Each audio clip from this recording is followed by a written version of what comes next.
can you get these nice folks to sit down and we'll start? Okay, good. We're going to start. How about that?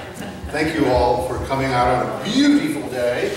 And welcome to the forum brought to you by the Cornwall Association on what we are calling the Great Flat Rocks Fire, a fire that goes by many names, but we sort of like the drama of the Great Flat Rocks Fire, so we're going with that.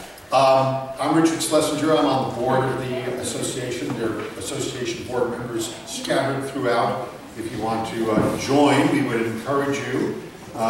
We're very grateful for the support that we've gotten already, but you can always use more, as they say. So we have some sign-up forms and various things in the back if you feel so inclined after the program.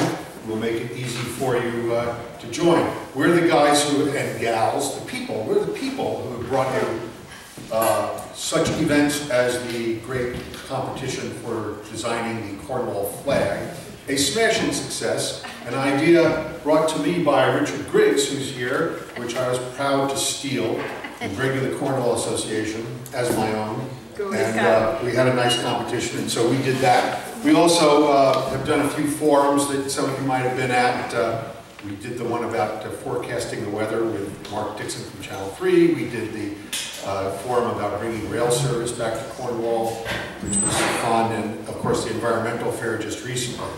So if that interests you, and if that is something you'd like to support, we'd be glad to have you. But today we're here to talk about the volunteer fire department, the state firefighters, and the fire that we all smelled at various times depending on how the wind was blowing last September. I remember thinking that my house was on fire, and I expect that some of you also felt that at first. Then I thought that my neighbor was making a smoky fire in her fireplace, which she wasn't. But it was something I think we all experienced in one way or another. It was an interesting fire. It was started by lightning on a ridge top. I think it was roughly east of, Gordon, am I right? Roughly east of 45, right on the border of Warren. Is that pretty much right? Yeah. Started by lightning, and it burned underground, which I kind of thought was unusual. Our fire experts sort of poo-poo that and say that, oh, that happens all the time. Underground fires, please, we get those every Wednesday. But I think we all agree that's pretty unusual, so we'll talk about that. When it started, if I'm not mistaken, correct me if I'm wrong, it was on roughly 9 acres or so, quickly spread to, within days, to what, 30, 35 acres. Particularly hard to fight, which we'll get into in a minute because it was so remote, because it was just hard to get to, and it was pretty treacherous terrain, which we'll see. And it was stubborn, this fire. When I was talking to Gordon, getting ready to prepare this, he said to me that every fire has its own personality, and this one would not quit. And so it burned for 2.5 months, which is a state record, I believe, which is quite a dubious achievement for our peculiar little town. So we'll talk about that for a little bit today. Gordon, of course, is here. Fred Scoville, the chief of the department of the volunteer fire department. Rich Schenk from the statewide fire control office, and Helene Hoholzer she's the fire protection supervisor for the state of Connecticut Department of Environmental and something protection. Energy and environmental protection. Or something protection. Sorry about that. So, Fred, let me ask you first, and what we're just going to do is have a little discussion that our friends from the state are going to show a little presentation in a bit. But how was this fire first discovered? Who got the call? What happened was, how most of our calls come around is that a person who's passing by sees smoke. They call 911, and if you ever call 911, you get our dispatch center, which is Litchfield County Dispatch. What came in around 5 o'clock, I think a Wednesday, and we got toned out for smoke in the area. So usually when it's a forest fire or brush fire, we get smoke in the area. They don't know where it is. So we got dispatched. if you guys went by, you saw all of our equipment up there searching for hours trying to find this fire. We went searching through. We were there until about 9:30, 10 o'clock that night. We did call Trooper 1, which is from the state police, and they actually flew out over top of it at night, and they were able to see how where the fire was. So they were able to give us coordinates to the fire, which was about a mile in from Flat Rocks, and they were able to tell us that it was about 3 acres at the time. So we stopped for the night because it's not worth going through the woods at night, and we came the next morning. We reconvened went Thursday morning at 8 o'clock. We called in Warren, Sharon, Kent, Goshen, and some of our other surrounding towns, and we started searching in there, and that's when we got to meet Rich here. And he was out there. He found out where it started, and we made the decision to, since it's on state land, it's nowhere close to anyone's property, that the DEP was going to take care of it and keep it surrounded and make a fire break and leave it as it is because it's state land, no houses, so it wasn't going to injure anyone. So we did that, but no one would ever forgo how dry it was and that we weren't going to get rain for months. Yeah. So nice surprise for you guys. Gordon, how did that work? I mean, how did you get all the different towns to come and help? Is there there's a setup for that? Well, there's a couple things. One, it depends on the level of fire, and I've been in the fire department for over 30 years, and most brush fires are fairly self-contained. They're by the side of the road or accessible, so that usually the fire department our local fire department, town fire department can handle it itself. If it gets bigger, the next level is to call in mutual aid, and all these towns up here are great that they will cooperate. They'll drop whatever they need, whatever they're doing. Most people in the fire departments are flexibly or self-employed, but they will go to a neighboring town to help out. So Fred can, and that situation is run by the fire chief. If there's a bigger situation, it's still, statutorily, even if the state is called in, or their towns, it's still up to the local fire chief. You have a unified command system, which means the town does support the fire department, and we can call in other resources from the state, and the state DEP can come in. But we do, and the state police can come in. So we do have some of these things pre-planned as an emergency plan, but we work together, and it's good to have good teamwork in deciding on what level of response is necessary, and a lot of that has to do with what the weather conditions are and where the fire is. So, how many volunteers do you think you had at the beginning of this?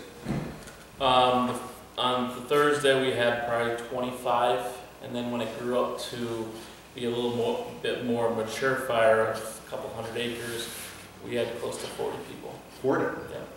Wow, and from all those towns? We had about eight to nine different towns that helped us out. And let me just, I want to focus on this just a little bit before we go to the DEP folks.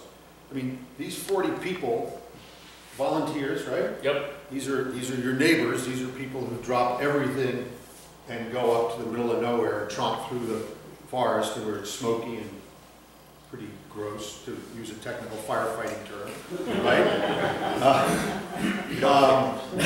So I mean that's something that we wanted to highlight here, because these are folks who really drop everything to help out, and save lives and save property, and or in this case save a lot of forest, which is good. So I guess, why don't we get a sense, the DEP folks have some photos. You want to go through a little bit of your presentation here and show us what caused it, how it spread, and then we'll come back and we'll have a little bit more of a discussion. You want to use the microphone? can I just say a couple of things? Yeah, first? sure. So, because I think when we're faced with this, I think there are people with a lot of experience. And in Cornwall, there was a similar fire about 20 years ago on top of Mine Mountain in West Cornwall. It burned from the river up over my mountain by Trinity, all the way almost to part of Popple Swamp Road. It was about a couple hundred acres. And that was up also on top of a mountain, no really good water supply. And we had more people involved with that fire because we did a very active attack on that. And there's probably almost 100 volunteers at that point, plus the DEP crews. But there were 3 firemen that got hurt during the course of fighting that for 4 days. So we had other factors other than just putting out the fire. We were trying to decide what to do and when to do it. And certainly, because this was so remote and the topography had a lot of rock ledges, from early on you had trees falling over at the fire scene, so we didn't want to get anybody hurt.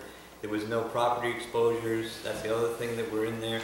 Whose property is it on? If it's on state forest, and obviously that's somewhat different than if it's on somebody's backyard. And then finally, what also came into account was because it was burning so persistently, the smoke was reported as far away as Millerton. Torrington got called out for smoke conditions. North Canyon did. There was a heavy smoke condition, actually heavier in Warren and Litchfield than it was in Cornwall. So that was affecting people's ability to sleep. It was a health thing. So then that brought in another concern as far as the air pollution and people having to get up for false alarms in the middle of the night. So it was sort of a fluid situation. There were there's several factors that we were taking into account as we were evolving our response to it. And again, its persistence, its ability to burn down into the ground.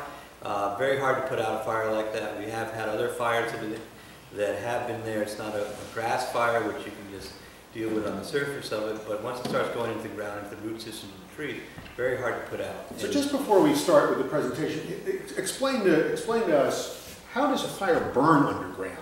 Can you do firefighting for dummies for a little bit? These are the experts, but I mean, my layman's thing is that when you get a lot of these old-growth forests, or it wasn't necessarily old-growth forests, but especially hemlocks, pine forests, it's almost like you're dealing in an environment that's peat, and it's basically like it burns right down along the roots especially, and you're basically have a peat-like soil which allows the fire to burn down when it's so dry. And it was amazing when this fire broke out that even after a day it would be burning down a foot or more into the ground, and that would destabilize the trees and also make it very hard. The only really way to put that out, if you could do that, is to saturate the ground with high pressure hoses in that. But that's my take on it. It just, and plus because everything was so dry, we were basically on a peat bog, even though we were on top of the hill. So these are not that uncommon underground fires. Not during the summertime. Okay. Come show us what all the pictures and stuff that you have. You want to use this? Maybe. Up to you. I don't. You can. If you want to. No, it's all right. Hey, why don't you use it? That way you people can hear you.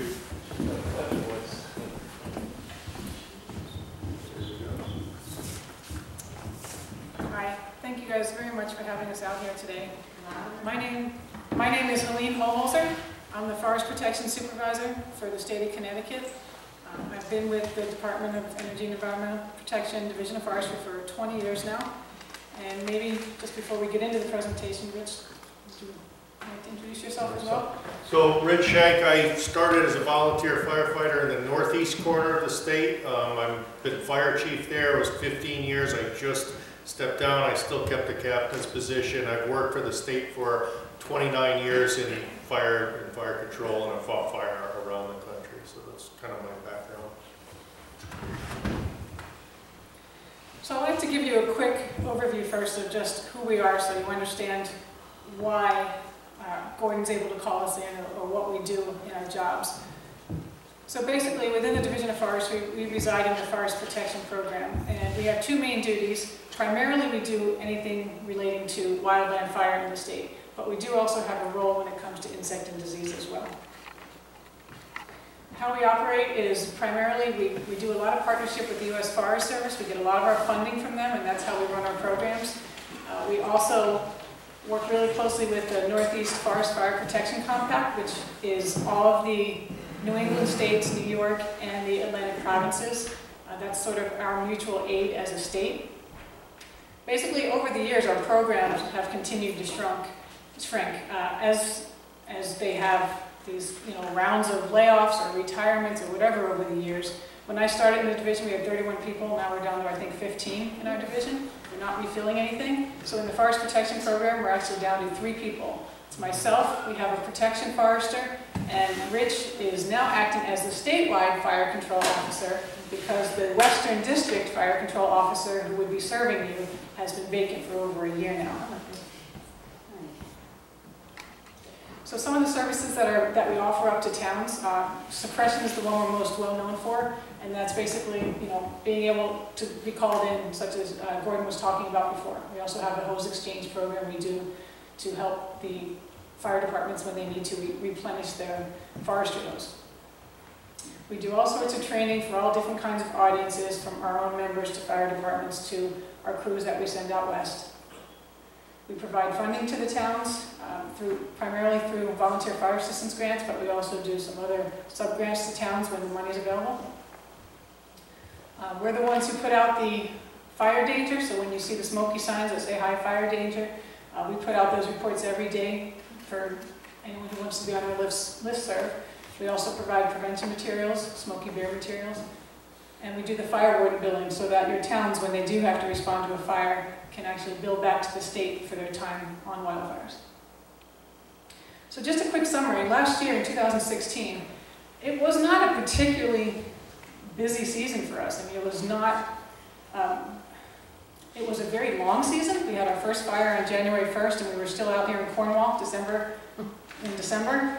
But overall, normally we would have about 500 acres a year burned, and we had slightly more fires last year because of the drought, and our acreage jumped dramatically, but that was all this one fire in Cornwall, 381 acres.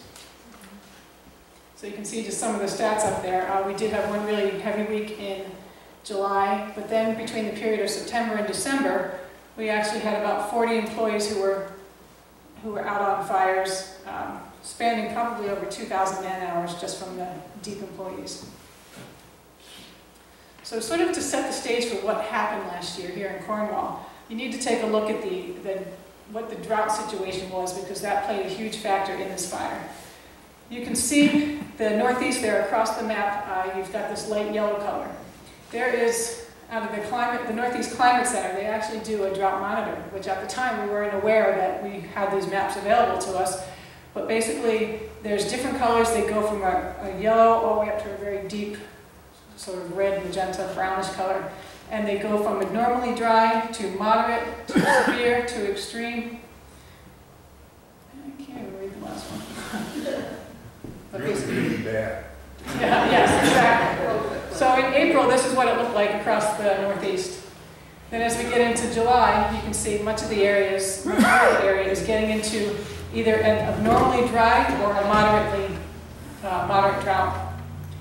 By the time you get to September 13th, you can see again, it's getting a lot worse. A little farther north in Massachusetts, they were experiencing a lot of the same conditions that we were, and they were having a ton of fires out on the eastern side of Massachusetts.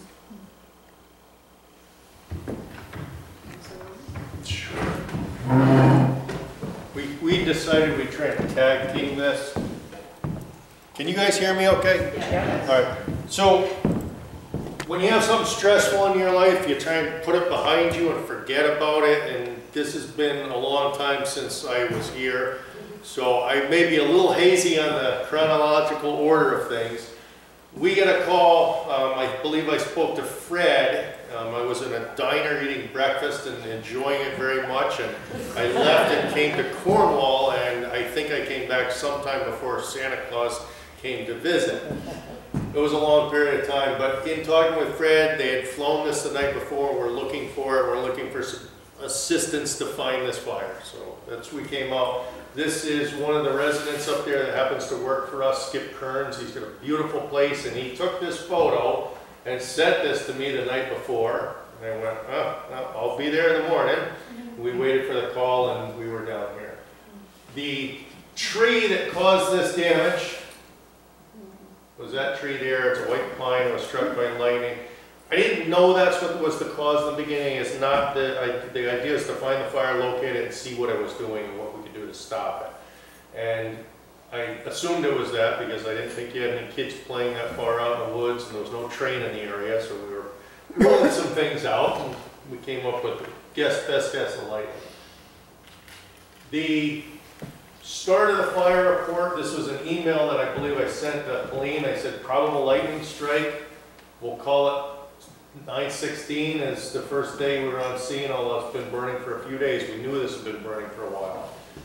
9 acres at the moment. That was my first walk around, and I came back and talked to Fred over at the Castle property and said, we got a fire way up on the ridge top, deep seated in the ground. There's snags all over the place. It's going to be very difficult. And we kind of came up with a plan of what we were going to do.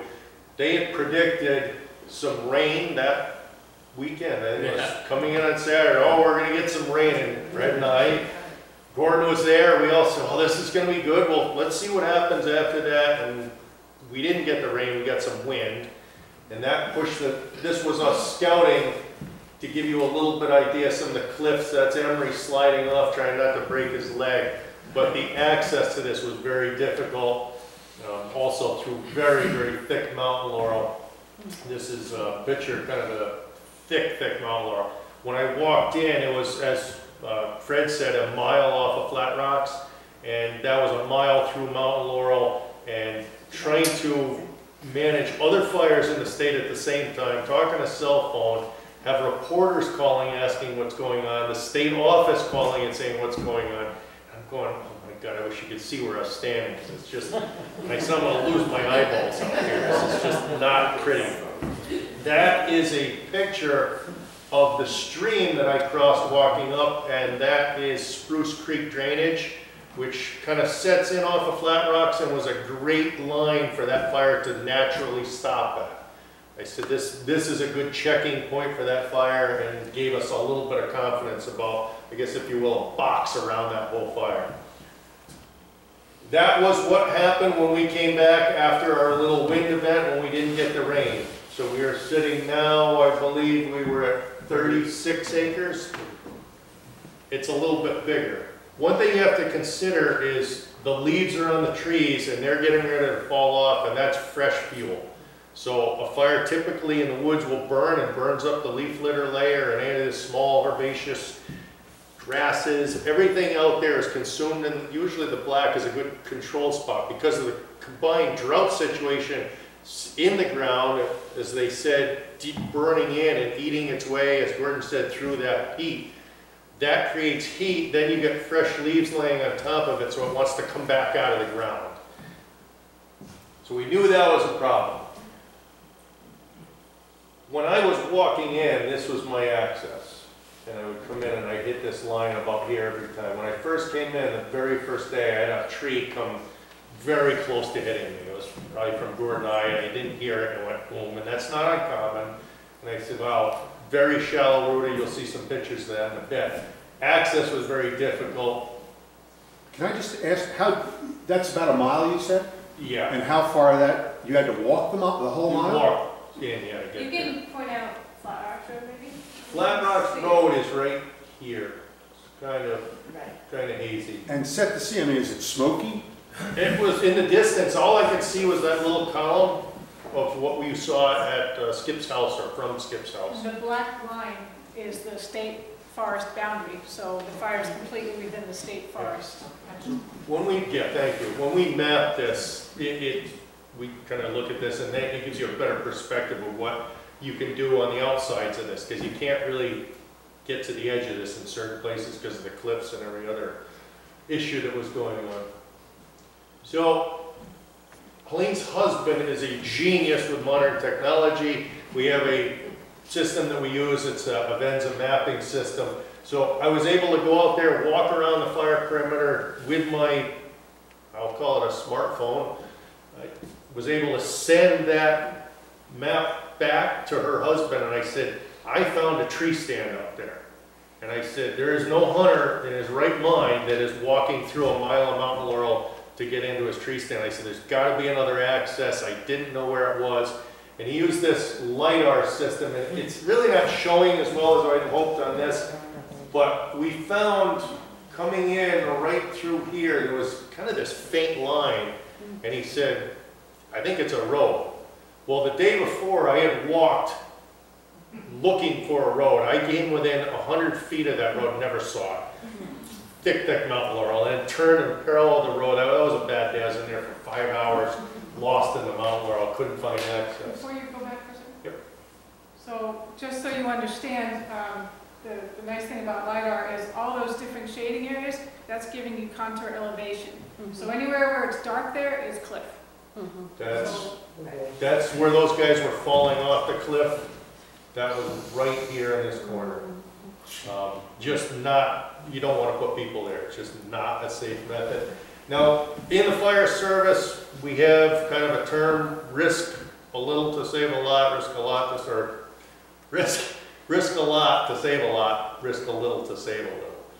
When we're looking at risk management and getting somebody hurt out there, our values at risk, and I think Gordon said this best, are the human people we put in there.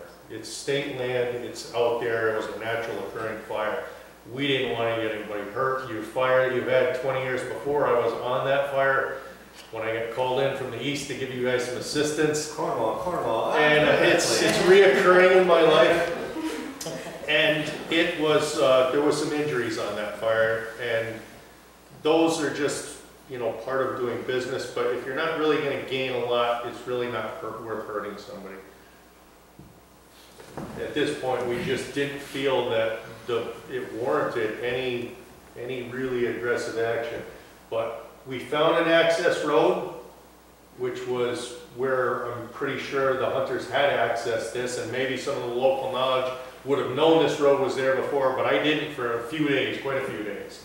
Found it, it gave us much better access into that fire, which was the main route in after that.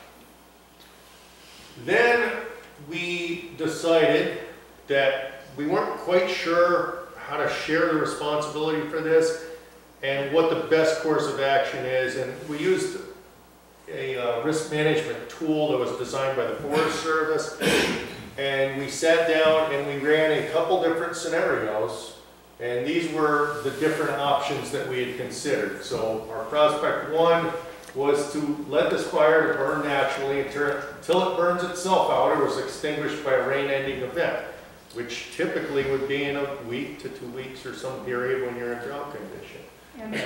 And under that scenario, we kind of knew what the natural boundaries were, or some of the man-made boundaries. Yeah. We knew that even if it burned naturally and it kept burning, it was going to stop eventually at about 400 acres. We knew there was things to stop it at those points.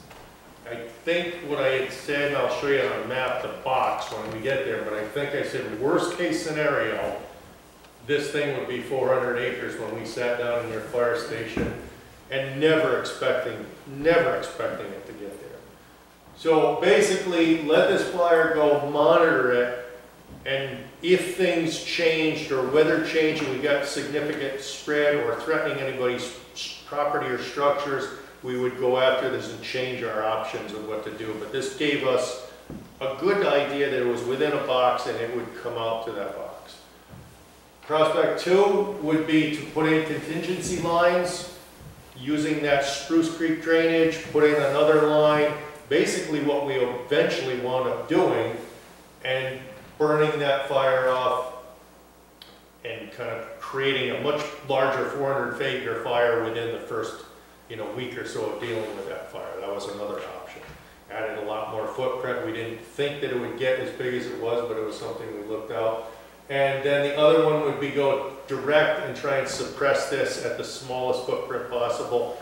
There's no water up there. There was a lot of Mount Laurel. There was a lot of ground fire. And with past experience in a past fire that we had, we called a spirit-breaking fire that was in the town of Franklin.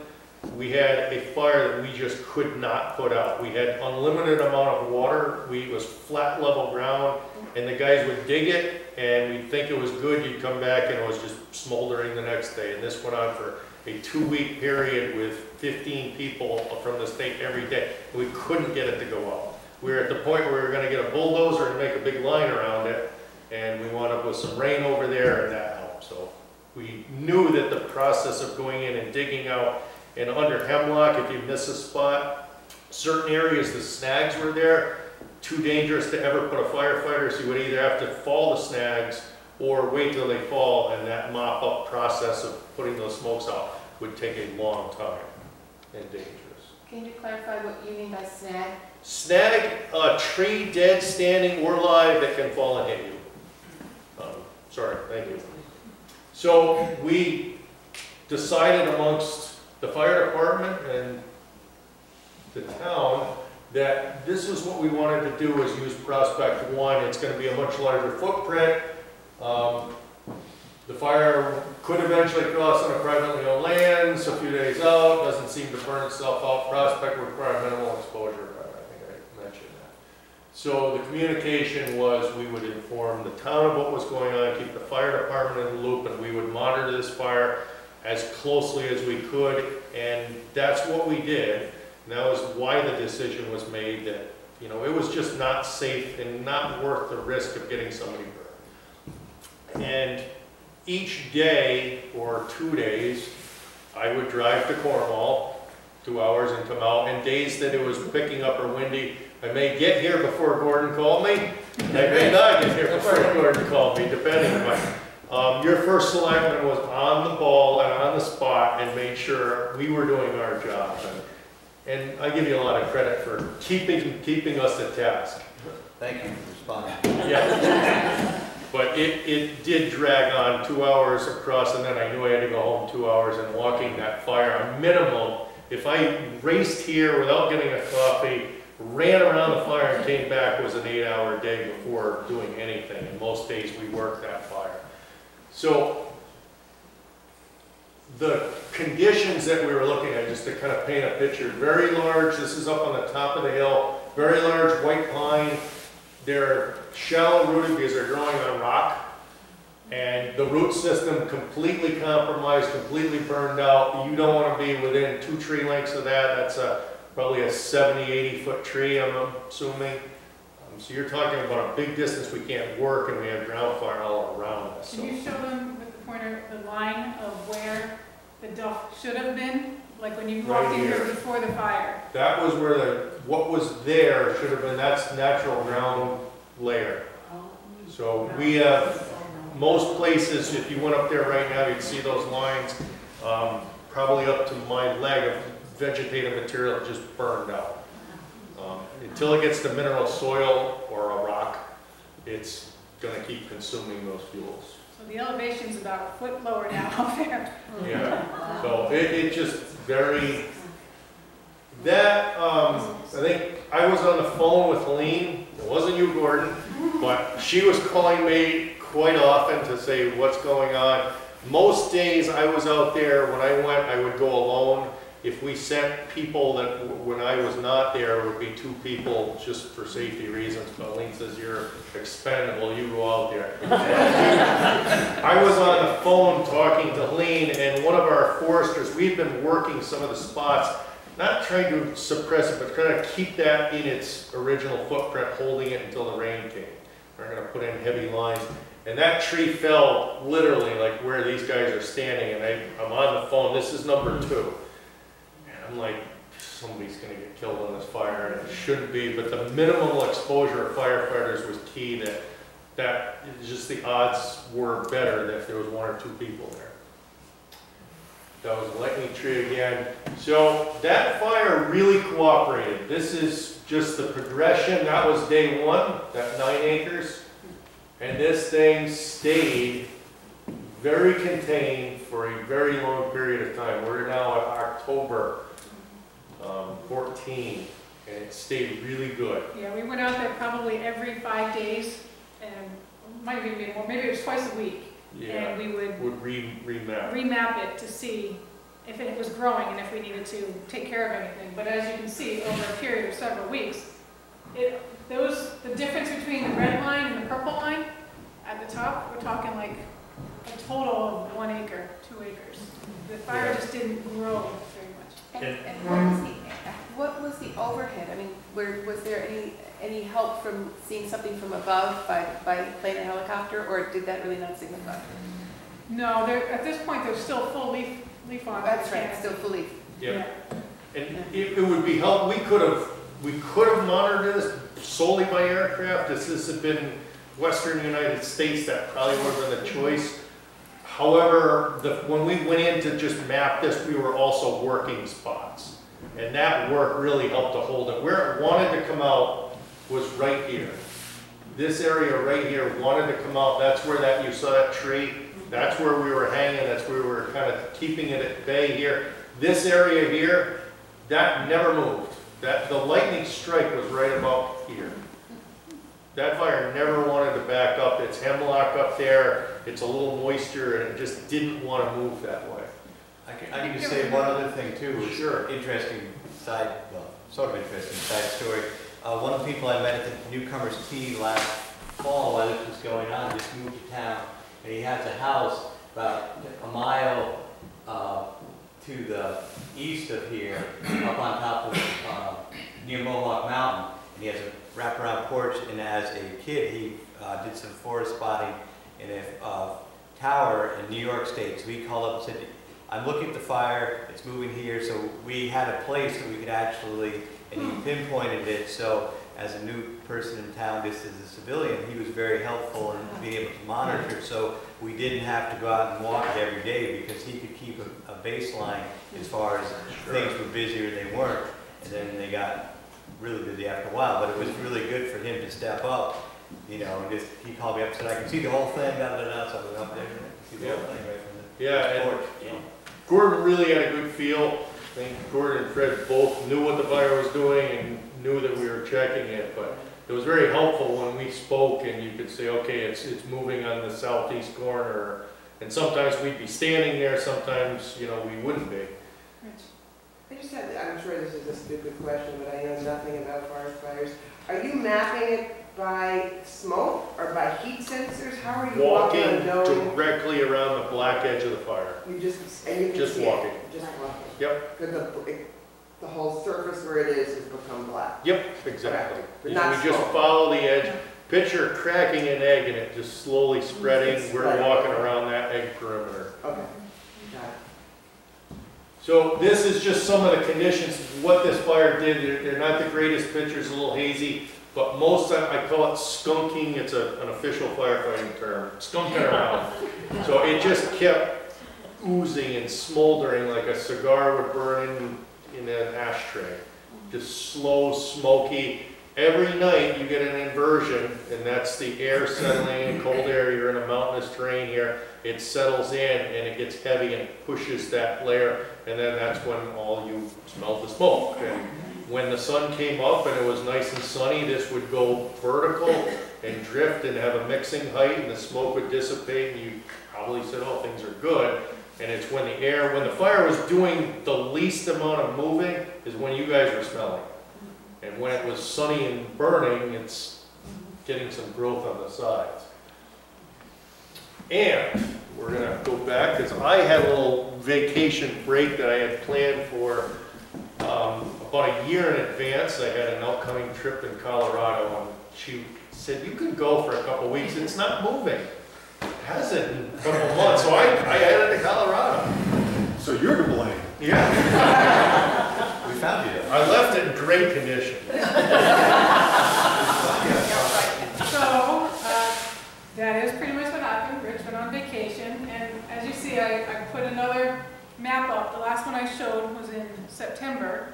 Now we're into October, and more of Connecticut is actually covered in the darker yellow. I don't know if you can see that in the back, but now the whole state is starting to get into a severe drought. And again, obviously everyone knew there was a drought. You couldn't not hear it, but we didn't realize how severe the drought was. And to top this off, now we're getting leaf fall.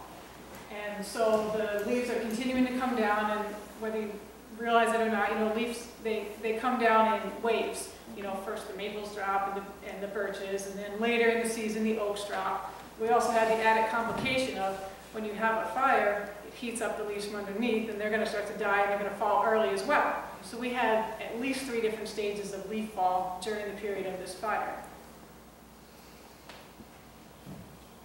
In addition, all of those trees that we were talking about where their roots were burning, Now we've started to have some windy days. Now those trees are starting to go over because you can't, there's nothing holding them. It's kind of hard to see from a distance probably, but these roots, they just stop there. They're lifted up, they're completely gone. There's just, from the tree trunk, there's roots this far out, and the rest of them are gone. And if you know anything about trees, you know a lot of them, their roots spread out just as far as the leaves spread out. So with all of this, that particular week, it was, I guess, right before Rich came back from vacation, we started, if you remember back in October, we had that stretch of really warm days between October 16th through October 19th. It got quite warm, 70 to 80 degrees, which is warm for October, and we were having gusty southerly winds. And there was a dry cold front passing through on the 19th. So the air above the surface was dry and quite active. So then what's happening is the leaves are heating up again. They've got the warm temperatures from above, they've got the winds from above, they've got the heat from below because it's burning underground. And there's, go ahead. Sorry, this area, just to clarify, this burned a month or so before. This was the original footprint of that fire. So it was all black and cold except for the hot spots in the ground. Yeah, it looked like this, and then these leaves fell on it. So this is one of the leaf falls. Then it heated up, it somewhere, a hot spot popped up, caught some leaves on fire, and it started to reburn.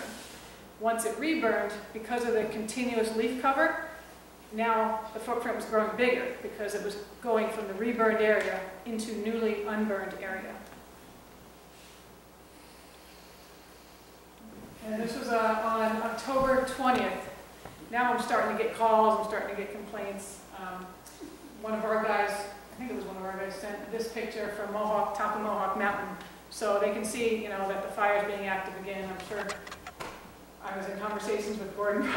We've talked so many different times, it's hard to remember which days were which.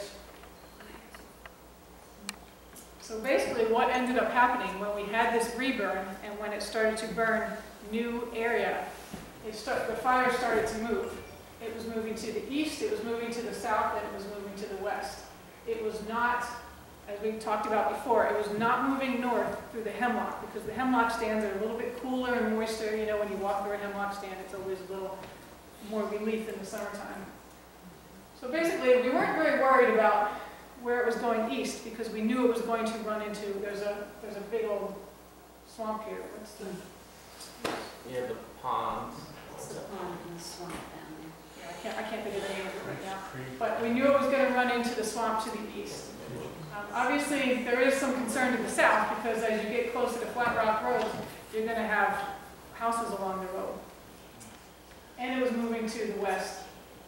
Now, we had already talked about in our risk decision, in our strategic risk plan, we knew the box that Rich was talking about, the different areas where we would stop the fire. And the fire was quickly approaching our road that we had found. And that was one of our areas where we wanted to stop the fire. We didn't want it to go beyond it because it was a good wide road. You could drive a truck up it once it was cleared out. Now, you could drive a truck up it. It's solid ground. You know, a large opening that you can leaf blow off and have no leaf cover. So it's a perfect place to stop the fire. And so we wanted to make sure this became our #1 priority. This was also a priority. This was not a priority. This was a priority, but we had time here because we had that Spruce Brook drainage between the houses. So our #1 priority the night of the 20th, or 20th, was stopping it here. So what we decided to do was we decided to do burn off and basically start a fire from the road and go back and to meet up with the other fires. So when you're better at describing this part of it, but basically when you're lighting the fire, we were filling in all the unburned area between the existing fire and the road so that you're creating a black line that it's not going to be able to cross. So that's what we spent the night of the 20th doing. And then luckily for us, it was immediately followed up while we were still out there, it began raining. And then it ended up raining the entire next day. So just to go back here for a second. So this picture that I have here is actually the final footprint. So some of this was naturally burned, and then this area here, some of it we had actually set fire to bring it out to a place where we could easily control and contain it. So at this point, the fire is about, I think it's 135 acres or something like that. So it obviously grew significantly over that period of time, and that was within a 24-hour period. So just to emphasize that, in 24 hours it grew how much? It was at 40 acres to, yeah, 130. and some of that we did. Right. You know, some of that we did. But it was, I was actually standing there. So Rich, funny story, Rich, I'd already talked to Gordon that day, and I was already on site, and Rich calls me, and he's like, I just got out of the woods in Colorado elk hunting, and I've got messages, and Cornwall's acting up. I said, I know, I'm standing. Your selection is tenacious. I have been in remote camp with no cell service, no anything for 14 days. I haven't showered, I'm enjoying life, this is good. And a minute I came back and my phone was in the dash of the truck, it started ringing. I'm like, who could possibly be calling me now? And I didn't even look, and I answered, I go, hello. He goes, this is Gordon Ridgway. The fire's moving, you need to be here now. Well, Gordon, I'm in Gunnison, Colorado, and that's not gonna happen, but let me get a hold of Helene. I called Helene, and she was on site in the woods. So, Yeah, so called we had Gordon already, back and said, you guys talk, and I'll be there in a couple days. so yeah, we had already gotten several, you know, calls and complaints, and you had your guy who, the new resident in town, and we also had Skip Kearns, who works for us, who lives on Flat Rocks Road, so he was giving us reports. So we were getting reports from all different angles on how things were going. So we were pretty well versed, and that night the fire wasn't moving really quick at all, but I mean, it was moving significantly. While I was on the phone with him, I watched it cross, you know, in front of me. It moved a good 30 feet in a couple of minutes that I was talking or something. So it was, as I knew the fire was moving towards this road, and that was our priority. You know, this is at the same time when I'm going out to the roads to meet Gordon, and I had already called in firefighters to come in. And I guess they were, you know, coming in, but didn't think it was maybe as urgent as it was. Not that it wasn't urgent, we just didn't want it to cross over. And I'm like, well, you better get in here. You better get in here. And in the span of probably 15 minutes, it got to within 10 feet of the road. So our guys got there right when it got to the road. And it's not like it was this flaming inferno, but it's moving across the ground because it's got some wind to help it. Can I just interject too? So the volunteers were helping you guys out on the left side there, maintain that road. So we'd been out there most of the afternoon, and so we came back and started looking at things.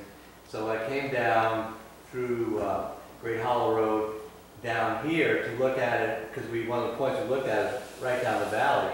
And at dark, you could see the fire line actually moving down this hill at the end of the valley. So that if you look out down Pine Street, this is like a new thing that we thought we had all contained on that side. I'm going home, ready to take a shower, and there's a big fire line moving right towards Cornwall Village, right towards private property. Not a good feeling after you've been out there all day, so that's part of the reason I was excited to see. Sean, This is not good, it's coming after. if memory serves me right, you brought us over there one night just to show us what, you need to see this. And I said, I want to go home. You need to see this. We went over. So Fred, were your guys on the ground? You guys were fighting this at this point? We were. What we did was see where it's got the little square that goes up. That was a little hill from the town line upwards. That's a little hill. We made a line so that our brush trucks can go straight through there. So we had ATVs, brush trucks, four-wheelers going up and down. And we brought in, I think that day we used something like 5,000 or 6,000 gallons of water to spray on the ground. Just around where you made your stand? Yeah. So did you ever go into the actual fire? I mean, there's some pictures I saw of people digging in there. We had people going downwards on the south end, doing a fire breakdown that way. Most of our members and volunteers we're going along the road there to keep that so it wouldn't go eastwards. So you were fighting a containment effort? Yeah, we're trying to just do a fire break. Yeah. And how much work is that? It's a lot of work. Really? Yeah. It's a lot of work. Make a note of that. One thing that was interesting too, just on the southern end by Spruce Brook, everybody talking about, you know, Flat Rocks Road. We cut the line through there, and there's actually a brook, and there's flat rocks in the brook bed, as you can see right there, which you can't really see, but sometime, then we'll take a look, see how flat that is. They're flat rocks, which I've never seen anything like this in Cornwall. They're flat rocks in the middle of the brook that are about the size of this room. The rocks are. So it was a perfect fire break, plus it was a self-watering brook, so that part was ideal, and that was our big concern, was it was going to get into the south where there were some houses, but there was this natural feature only in Cornwall where you have a brook with totally flat rocks, self-watering fire break. That was good. So our problems were to the north, not to the south. So there was one point, I was reading all these reports that were coming out, where from November 13th to November 14th, it grew by more than 100 acres, more than 150 acres. Was that your fire, or was that the fire growing? It was both. We're going to get Yeah, to that we're right getting now. there. Okay, oops, One thing sorry. I wanted to say was, so that the burnout, the night pictures, was the night of October 20th. And then the 21st, like I said, it started raining the night of the 20th, and it kept raining. And so all of us, all the volunteer firefighters, Gordon, myself, all of our guys, not Rich yet, because he's still elk hunting, but Drive it home. it rained over an inch that day, and we all were out there the entire day getting soaked in a little bit colder temperatures as it is October. And that's, you know, it was perfect that it rained, but we kept working the fire because we needed to, and that's when they were building the lines on the south and everything like that. So I'm going to turn it back over to you, Rich.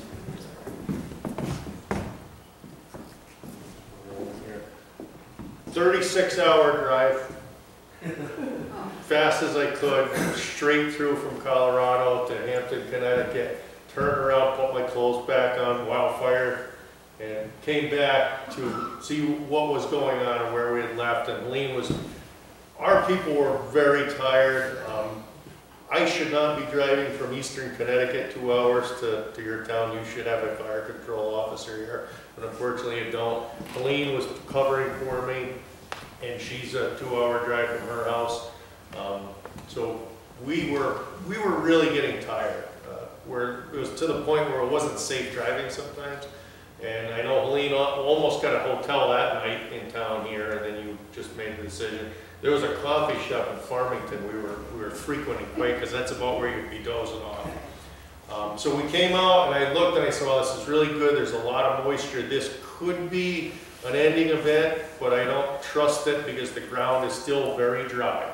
Still had fire showing. The day after this, there was still pockets of heat in there, and those are just what's showing and could surely increase. The drought monitor, we're still showing that we're pretty dry. Well, now we're into extreme. Extreme. In western Connecticut. And this little dot is like right over you, and it just is like the worst possible timing for having a fire in this. Now, backing up, all this drought monitor stuff is fantastic. We know where it is now. We had no clue this existed. And we went to a drought workshop in Massachusetts and sat with climatologists, you know, part of our education on how we do our job. And they said, well, you didn't know about the National Drought Monitor? And we're like, no. That would have helped in some of our decisions, but now we have that tool in our toolbox. This is you and me. Okay, so we went through a period where we were good again for quite a while. Things are good, then it's dry, we're still in that drought. It only takes about 2 hours for the leaf litter to dry up. Sunny time, 2 hours, it's gonna burn. You had the fire underneath heating it up, you had that reburn potential going on. And when it's black and cold, we had a fire yesterday, 3 days in Kent. It's about 150 acres now. It rained, a little shower. The fire was out. That was a rain-ending event for that fire, and we didn't get probably even a ½ an inch of rain. You guys had received multiple storms on this fire, but because of the drought, it's still there, it's deep-seated. Helene and I walked this. and we were, I don't know, it was probably 10 o'clock at night. Can I? Sure, the weather. So I just happened to have, we had our other member of our division, he wrote up our weather summary for the fire. So just to read, we had about 2 weeks later, so we had that other event. 2 weeks later, after a fairly quiet and dry start to November, the fire made its third and final run. After 8 seasonable rain-free days that were quite windy to gusty, it got a little cooler and a lot gustier as one or more cold front was about to pass through. So on November 11th, it was 52 degrees, 50% humidity, and winds at 13 miles an hour from the northwest, with peak gusts of 29 miles per hour.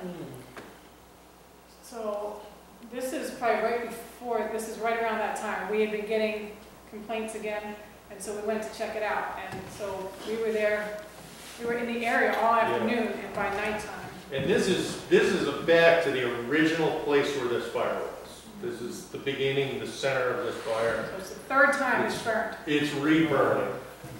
It's just like, this thing is just not gonna give up.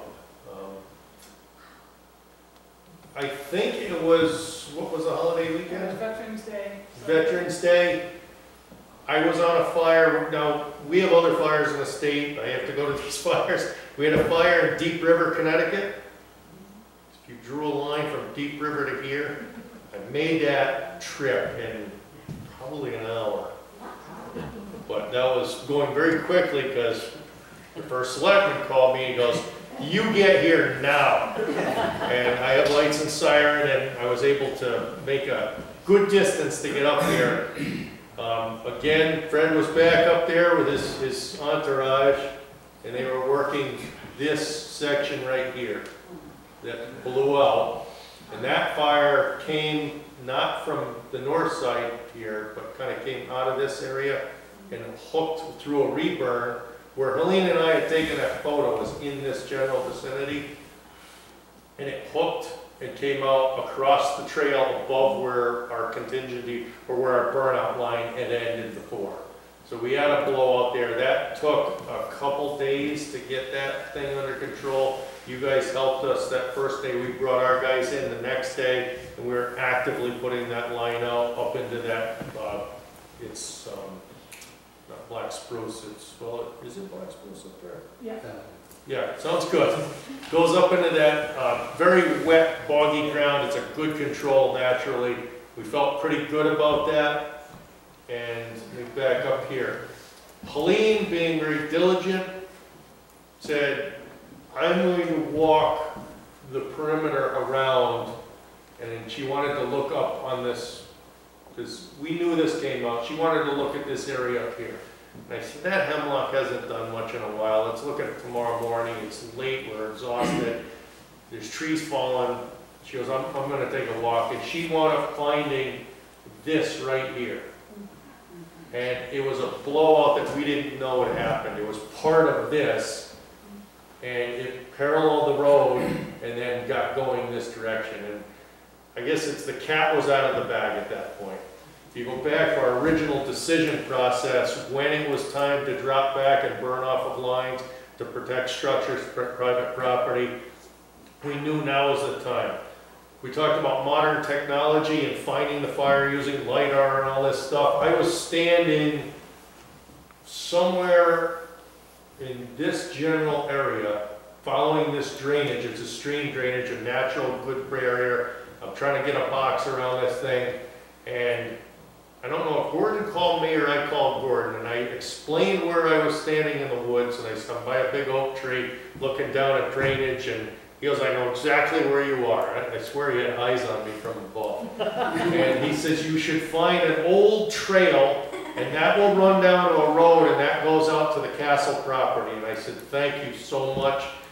And we were quickly GPS this, sent this in. We had mapping people in the Hartford office that made a map up. We can resend this out to our forces. We knew time was of the essence, because the next day was going to be a good day to do what we wanted to do, which is to burn off of this river drainage, this road that Gordon told me where it was, which was more of an ATV path, and this road that went out to Flat Rock's Castle. So we got the maps, we got everybody in place. That was the next day. Before you- Yep. Again, just as a reminder, on this map, the green line is the state forest boundary. So we are now on private land. And it's bound to happen. That was photo, That was the next morning before we did it. this is the next morning before we did what we were planning on doing. And you can see this is that ledgy area. So it's coming down the face of the ledge. That other swamp is back up in here. So it's kind of oozing down everywhere, but very active. And this river drainage is in this thing. You can't quite see it. You can see smoke considerable distance down that drainage. Brad was back with all his assistance and help from your mutual aid companies. And again, we are good at planning and working. The horsepower comes from the volunteers. It truly is. That was evident in Kent down the road the other day. When we're in there and we'd have a fire, when we need help, we call you guys to come help us. So can I just ask for Sure. Fred, what were you guys doing at this point? Right now, what we're doing is telling them what the game plan was, what was decided with Gordon, with the DEP, deciding what the plan is, and then breaking off of the teams. Telling them what the safety and the risk factors are. So were you going in with water now, or were you? They were getting ready to go in with their brush trucks, ATVs, and leaf blowers and brakes. So there is a road that used to be the continuation of Great Hollow Road that goes all the way down, used to go to Warren and then down to Woodbury. It's the main highway in colonial days of the town, and it still goes from the end of Great Hollow Road. It goes down to Flat Rocks Road, so that was a very handy feature because you can still, especially if you know the way you will drive through there, you can walk through there because it's gated and it is private property. We're able to use that as a feature because that again it's cleared area and you're able to drive back and forth. So that was sort of our last line. We're ready to. I'm just trying to get a sense of how do you have to like dig? You have to dig into the ground. I got pictures. Please. I got pictures. I'll shut up. So the line, what we want to light is starting, I wanted to go right up here, catch this fire, bring fire down the water drainage, down this little trail, down to that road Gordon just spoke of. That's the game plan from whatever time of night we left there, came back, that fire had already progressed most of the way down this river drainage. This was filled in for us. Luckily it hadn't crossed that drainage, it just naturally stopped. Did our briefing. What you're looking at here is that ATV trail that's dotted that was coming down the hill on a diagonal line. That is a person lighting right there. There's another person at the next slide. It's the next one. Maybe it's not showing it as well as I hope. No, there it is. It's there. So what we do is we put 3 lighters. The top lighter on the slope is ahead of the other lighters so they don't get themselves burned. And they build heat. When a fire is burning, it sucks in oxygen. It pulls the air from below to feed itself, and that is another fire lit right there, which pulls into the first fire. It's getting the fire to move uphill away from the control line. So the fire on the edge of this road is 2 to 3 inch flames.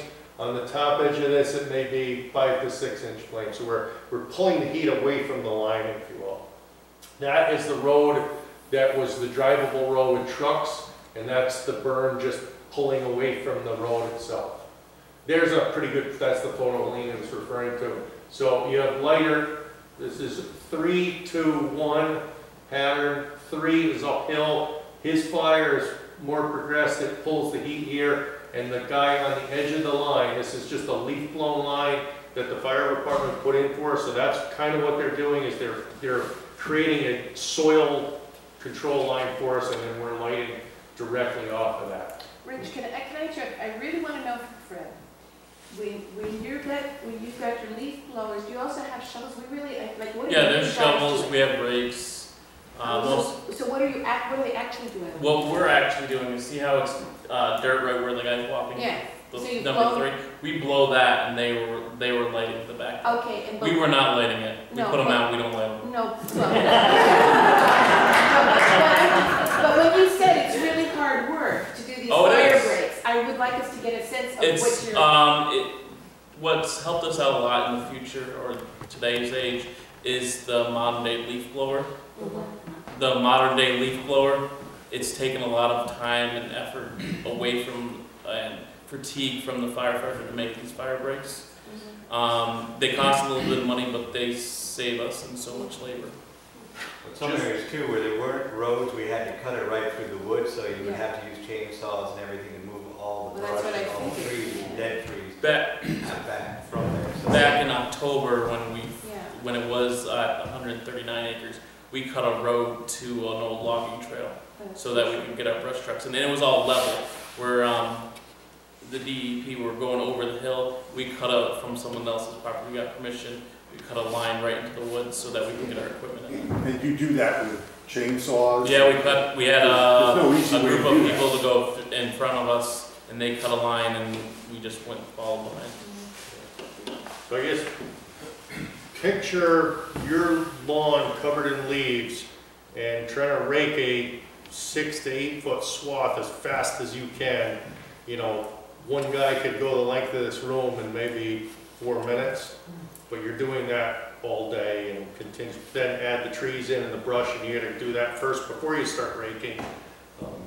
Very labor intensive. Can you also maybe just touch on, so after you light the fire? Yep. Then what are we doing? We want to light this and we want to hold this. You don't light more than you fight. And again, the guys with the water and the Indian tanks, if you don't need to use it right here, this was pulling away perfectly. Whoops. This is pulling away nice, it's clean. This will cool itself off on the surface after 10-15 minutes. It's going to start to burn itself into the ground, but you have a control line here to mineral soil where it's not going to want to cross under it. So holding it is a key feature of lighting. So so you light the fire, then it's going to pull away, it's going to create a nice black line. It's going to be 90% cool. There'll be some areas that are still hot. In those areas, this is where more of the labor comes in. You have to dig it up with a shovel or a Pulaski or something, and you got to turn that soil over and, you know, get it so it's not going to be burning into the soil. And were you doing that? Were you guys doing that? Not that first day. Okay. We wanted to get this in and black, knowing this would hold for the night. And we also had a rain event coming that next day, which was going to be very beneficial. Timing was perfect to get this done when we did. We burned it and it rained that night. But to answer that question, every time the fire moved, we did have to go through a period of doing that. Of digging up and, Right. wow, that's Yes. Yes. hard. Yep, that's the very tedious. I think we have a picture of that. Well, you couldn't get transportation for backhoes in there because of the impenetrable. You really didn't need it. The road bed was very hard and rocky. We probably would have made more damage than Okay, it would have been worth. yeah, and just Yeah. envisioning Freddie out there doing this. Yeah, it's And a backhoe. it's like a little, you'll find a little pocket here of heat and you'll have nothing for 20 feet and then there'll be one more stump that's burning. It's really just seek and destroy. And if there was an easier way to do this, somebody in the country would be a millionaire, because this is what our country does. When I travel western United States, the fire gets, you drop back, you find a line, you burn out, and then everybody goes to work on mopping up. If you're in a structure fire, it's called overhaul. You can knock the flames out, you still have to go through, pull everything out, get the little embers to go out. So the final footprint of 300 and what? 381. This is that spruce tree drainage. That was what they had started to burn, and then it rained, so it ended there. That never really moved again. It went up. That was that little blowout. We found that road burn. So that was probably the day that you saw the most smoke visible from any distance, and it never got any bigger after that. That was, we said, yeah, it's out as far as moving, but there's still a lot of heat in the ground. It snowed a considerable amount up here, and we're all ecstatic because we know, but I know it's not out. Like, you could easily say it's out. And we had a crew out there. They had been working at digging those little hot spots out. And I said, well, who wants to come back tomorrow morning? They're like, it's gonna snow. I said, this isn't out. And we want it out now. Now we're aggressively gonna put this thing out. We don't want smoke anymore. We want this to go away. And this is a spot that it didn't get snow on because that whole area is hot. It was very easy for these guys to find the hot spots, and they diligently worked. This is walking into that fire, and those spots were still there. This is not normal wildfire rate. That just isn't. The rain gauge that I picked up, this is after that snow. This was the last day I came up. We had 3.5 inches of rain. The water was running down. It was eroding some of the soils where the fire, loosened the root systems up. There was a lot of water on the ground. My feet were getting soaked. And I took my little hand tool, I don't know if you can notice here, it's just powder, like talcum powder dry. That was 2 inches under the surface of what was damp. And I went, I hope this thing's going away. And luckily, that was the last time we had to go up there.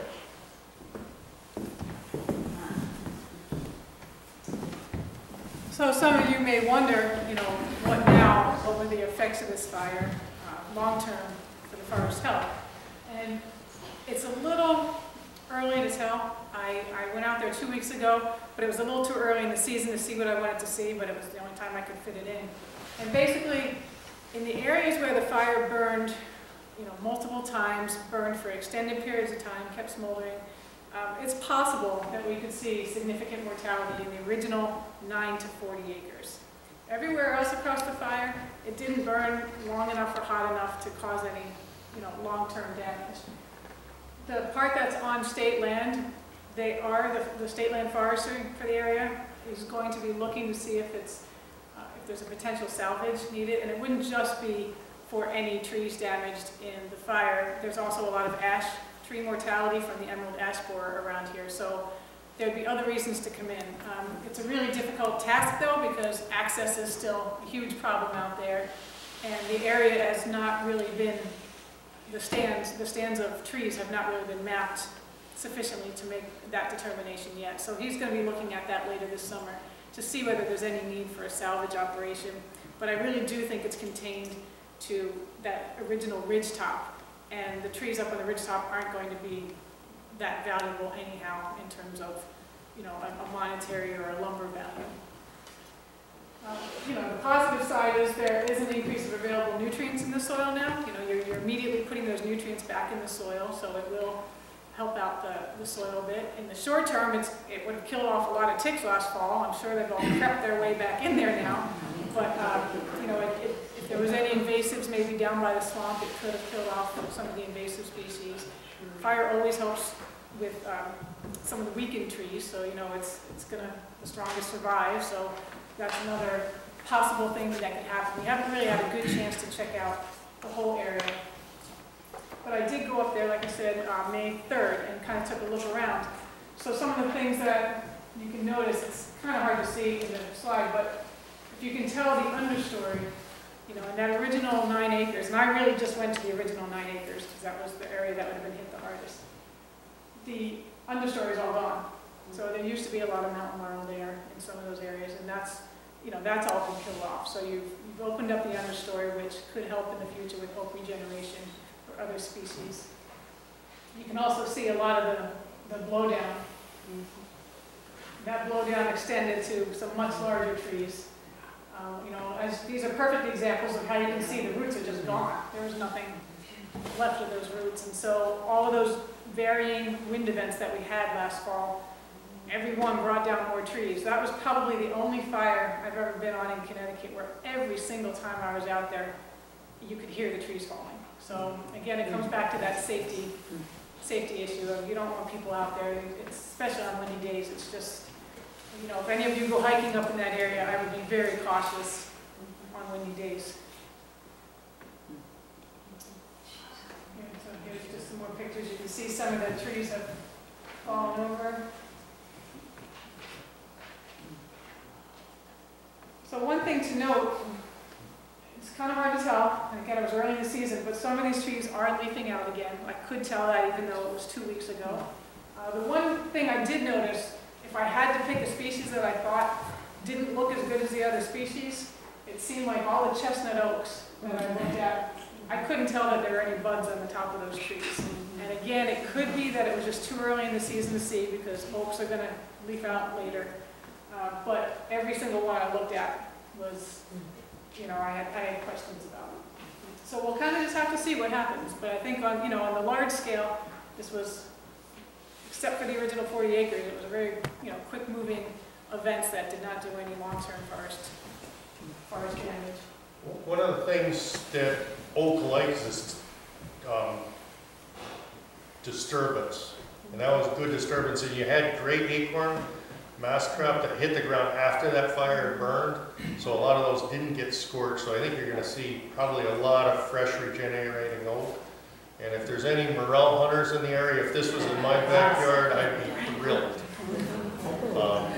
It's the tail end of your season right now, so.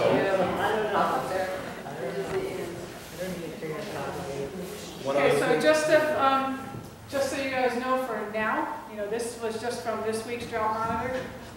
You can see, as I mentioned, there's one area that we're still under abnormally dry in Connecticut. You guys are probably right on the fringe of being out of that, but it is still a concern depending on what happens going forward this year with the summer. If we get the rain or not, that's either going to shrink or expand. We'll have to wait and see.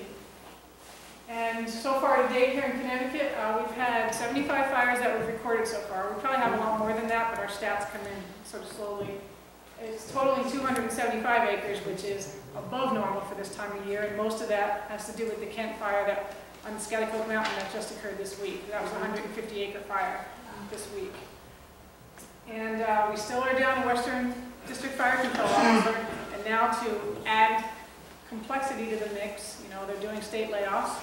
So we just lost 16 maintainers out of our Parks and Forest division, and those maintainers, a lot of them, or 16 out of the agency, and a lot of them work for Parks and Forest, and those people are the ones who come out and respond to fight fires. Those are some of the ones we've trained.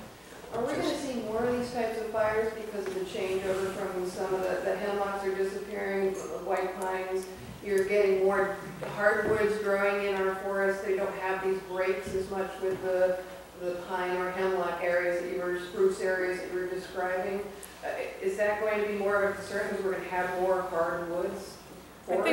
I think climate change in general is going to bring more complexities to the situation because, yes, you're going to have hotter periods, you're going to have stronger storms, so those types of things.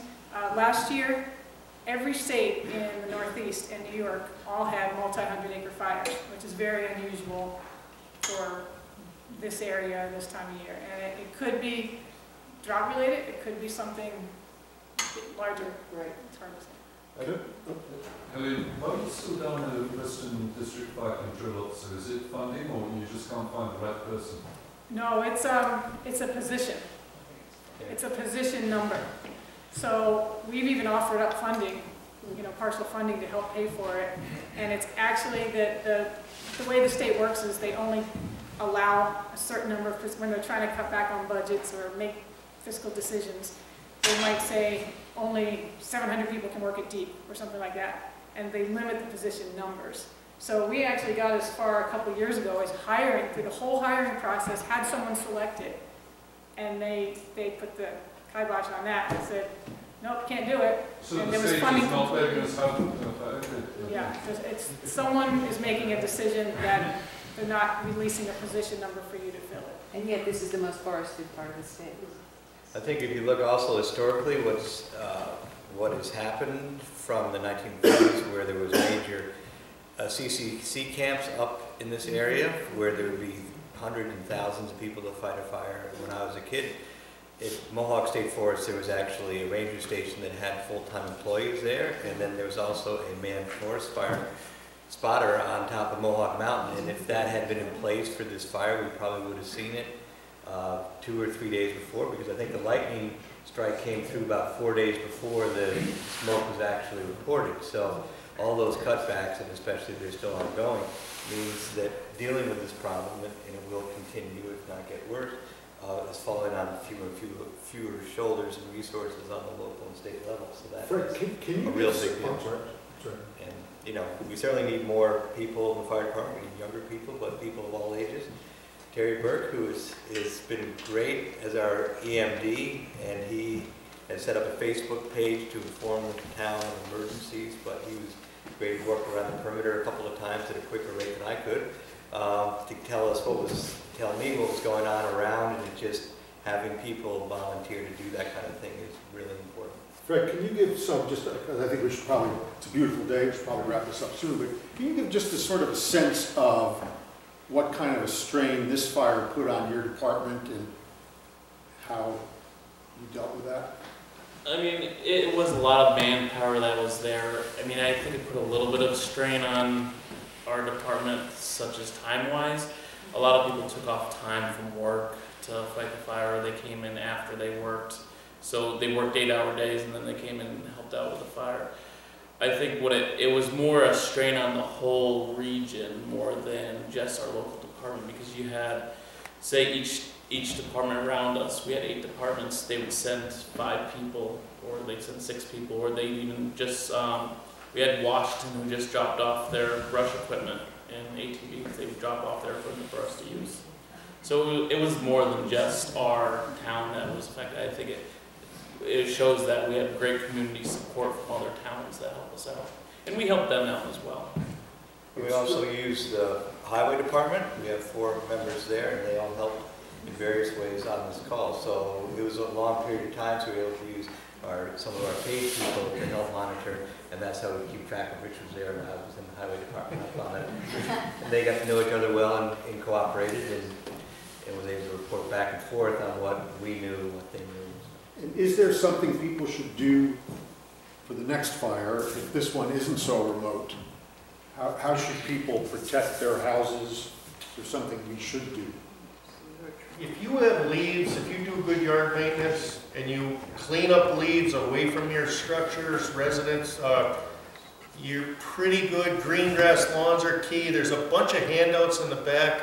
Most of these fires are just creeping through the ground, leaf litter. If you had a wood pile that was like up against the edge of the forest and it could get burning, you could have more embers dropped in your house, keeping your roofs and gutters clean. But there's a lot of good information in those handouts there.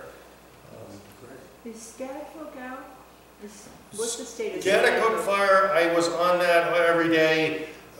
We got some thunder showers that came in not last night, night before, and we had done a little bit of a burn off the Appalachian Trail and tied it into another stream drainage on the Connecticut side, and we had a little blowout on the New York side. So it was about 60 acres went into New York. We went in through New York side the next day, yesterday, and the rain event had extinguished the perimeter of that. There was a couple smoldering stumps in the middle, but all is well, and that fire is not going to move again. Well, we should also point out in that fire, in addition to the fire, they have a bunch of rattlesnakes that have come out to contend with, which is a good segue into what I thought we should point out at the end here, which is that these fires are incredibly tenacious and incredibly challenging, but mostly tenacious. And it's a really good thing, I think, that we have firefighters who are equally tenacious, and I think we should applaud them.